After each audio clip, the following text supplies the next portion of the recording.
The universe appears to be 13.8 billion years old. Earth is like 4.5 billion years old. In another 500 million years or so, the sun will expand and probably evaporate the oceans and make life impossible on Earth, which means that if it had taken consciousness 10% longer to evolve, it would never have evolved at all. Just 10% longer. And I wonder how many dead one-planet civilizations there are out there in the cosmos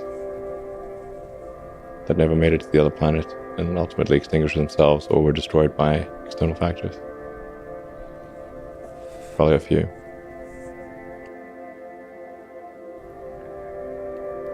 Look again at that dot.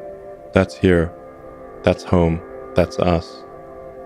On it, everyone you love, everyone you know, everyone you've ever heard of, every human being who ever was, lived out their lives. The aggregate of our joy and suffering, thousands of competent religions, ideologies, and economic doctrines, every hunter and forager, every hero and coward, every creator and destroyer of civilization, every king and peasant, every young couple in love, every mother and father, hopeful child, inventor and explorer, every teacher of morals, every corrupt politician, every superstar, every supreme leader, every saint and sinner in the history of our species lived there, on a mote of dust suspended in a sunbeam. Our planet is a lonely speck in the great enveloping cosmic dark. In our obscurity, in all this vastness, there is no hint that help will come from elsewhere to save us from ourselves. The Earth is the only world known so far to harbor life. There is nowhere else, at least in the near future, to which our species could migrate. This is not true. There are really two fundamental paths. History is going to bifurcate along two directions. One path is we stay on Earth forever, and then there will be some eventual extinction event. I don't have an immediate doomsday prophecy, but it's eventually, history suggests there will be some doomsday event. The alternative is to become a spacefaring civilization and a multi-planet species, which I hope you would agree that is the right way to go. Should be concerned about demographic implosion. So if you look at countries like Japan, most of Europe, China, and you look at the birth rate in a lot of those places is only at about half of the sustaining rate. When you have an inverted demographic pyramid, so if you look at the pyramid and you've got age striation, 60-year-olds, 50-year-olds, 40-year-olds, 20-year-olds, like sort of a demographic pyramid. Right. And in some countries, it's like an upside-down pyramid, so it'll sort of fall over. It will not stand. What we'll actually have in those countries is a very high dependency ratio, where the number of people who are retired is very high relative to the number of people who are net producers. And so you cannot, the social safety net will not hold. We didn't evolve for this because we sort of evolved to just always procreate, and there wasn't birth control or anything. Right. Just like have lots of babies. It's like pop the course and like hopefully some of them would survive. That was like all of human history until very recently. And now it's, you've got cases like Japan where adult diapers outsell baby diapers. Europe's in a similar situation. China's headed the same way because they've had the one-child policy, and then even though they've relieved the one-child policy, the social norm has become to have an average of one kid. So even when they relieved that requirement, it didn't change. You can imagine, like people sometimes say, well, what about immigration? It's like, okay, look, there's 1.5 billion people in China. Where is China going to get 700 million new people? Okay, that's like 3 Indonesias.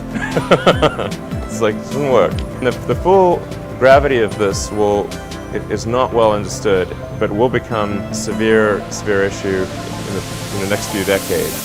So civilization here on Earth could end with a bang or a whimper.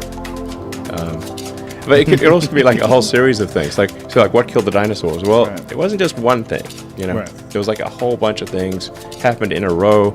They could have taken any one of those things. They had like 3 things happen, and no dinosaurs. If the species is going to survive, we kind of have to escape. It's mostly about the species. I mean, there have been some real doozies of massive meteors and super volcanoes, and the continents moved all over the place, and Earth's been a snowball and super hot. If you read like the geological history of Earth, it's like very long and complicated. So And then there have been so many extinction events, not like just a few. Galactic timescale, even with sublight travel, you could absolutely colonize the whole galaxy, even some of the neighboring galaxies. Could you colonize the galaxy in a million years? Absolutely, the entire galaxy. Why do we need to build a city on Mars with 1 million people on it? Yeah, I think it's important to have a future that is inspiring and appealing. I mean, I just think that there have to be reasons that you get up in the morning and you want to live. Like, why do you want to live? What's the point? What inspires you? What do you love about the future? And if we're not out there, if the future does not include being out there among the stars and being a multi-planet species, I find that it's incredibly depressing if that's not the future that we're going to have. If you look at the progress in space, in 1969 we were able to send somebody to the moon. 1969. Then we had the space shuttle. The space shuttle could only take people to low Earth orbit. Then the space shuttle retired, and the United States could take no one to orbit. So that's the trend. The trend is like down to nothing. This is not. People are mistaken when they think that technology just automatically improves. It does not automatically improve. It only improves if a lot of people work very hard to make it better. And actually, it will, I think, by itself degrade, actually. You look at great civilizations like ancient Egypt, and they were able to make the pyramids, and they forgot how to do that. And the Romans, they built these incredible aqueducts. They forgot how to do it. Do you think there is a meaning to life?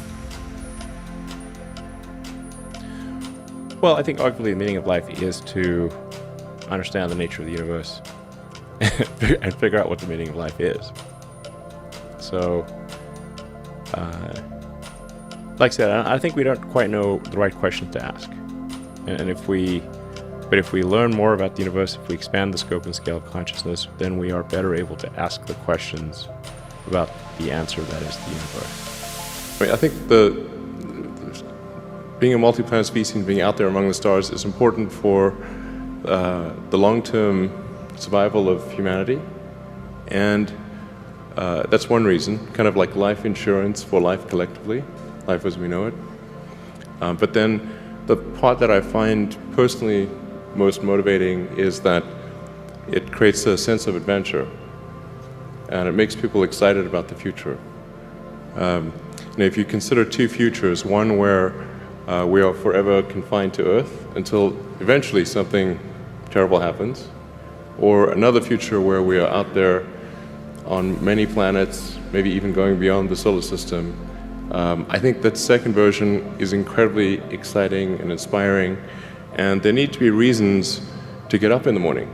Life can't just be about solving problems. Otherwise, what's the point? The value of beauty and inspiration is very much underrated, no question. But I want to be clear, I'm not trying to be anyone's savior. That is not I'm just trying to think about the future and not be sad.